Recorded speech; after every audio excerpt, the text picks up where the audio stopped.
Grabe, misis ko. Paglakaran talaga, cowboy to eh.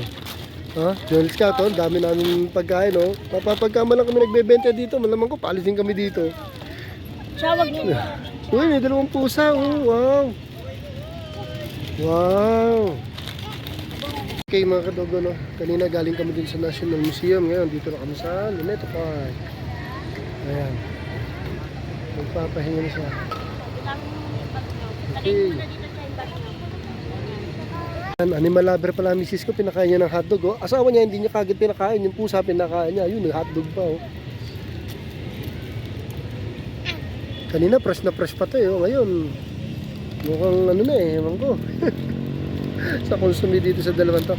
Maganda dito mamaya dyan, ano, gabi, no? Yung makakapaglaro yung mga bata. Kasi magkakalat, oh, bawal magkalat dito, papaalisin tayo dito. Doon, mamaya doon, yun, may ilaw mamaya yun. Mga kadogo, plano namin ni Mrs. hanggang gabi kami dito.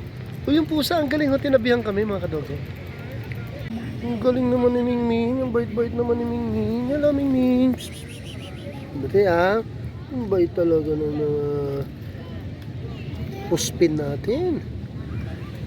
Ay, ito, sino to? Bait. Sanay sa tao? Sanay sa tao yung mga pusa dito. Grabe, ang babait naman ng mga pusa dito. Oh, grabe naman. O ba? Ayaw pa ng hotdog. Ang galing, hindi nila kinukuha sa kamay ko. Disiplinado ah. Kung hindi ka pa nilapag, hindi niya kakainin. Ang galing ha, disiplinado. Bagay, sanay sa tao dahil lagi may tao dito sa Luneta, di ba? Ayun, no, close na sila ni Mrs. O, dyan, no, close na kayo dyan, no? Ang bait ng mga pusa dito. Napakadisiplinado. Ang bait. So, nyo imagine, ninabot ko ayaw niya. Nung nilapag ko, din niya kinain. Alright. Ay, kami mukhang makakakain ng Jollibee mamaya at may nag-sponsor ang aking mababait na anak. Eto, nautusan pa akong bumili ng ice cream. Sakit na nga ng gulugod ko tsaka sakong ko. Inutusan pa akong bumili ng ice cream. Salbahe ito, maglolo lang to eh. Walang bariya yung nag-ice cream doon. Ikot ako layo na ito para lang mabariyahan. Siguro sa labas na ako bibili ng tubig para mabariyahan yung 1,000.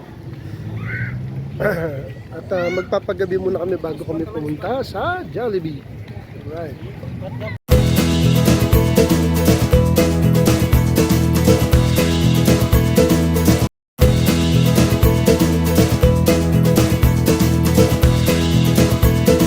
Grabe mga kadogo, sarap ng lakad namin ng pamilya ko.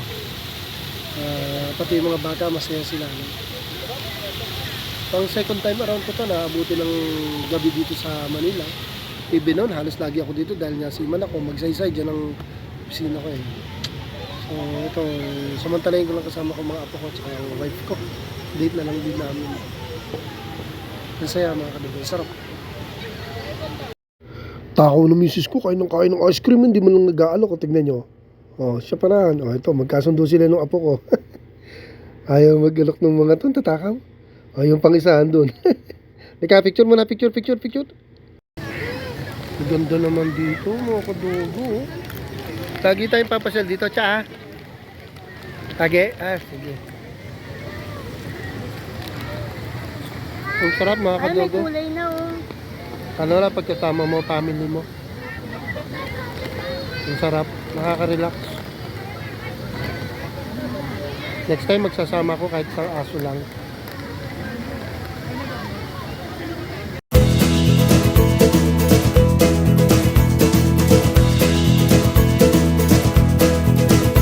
Ganda, Elsang El. Sarap dito.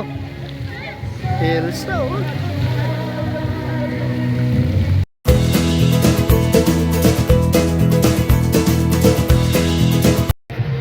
So, yun na mga kadogo.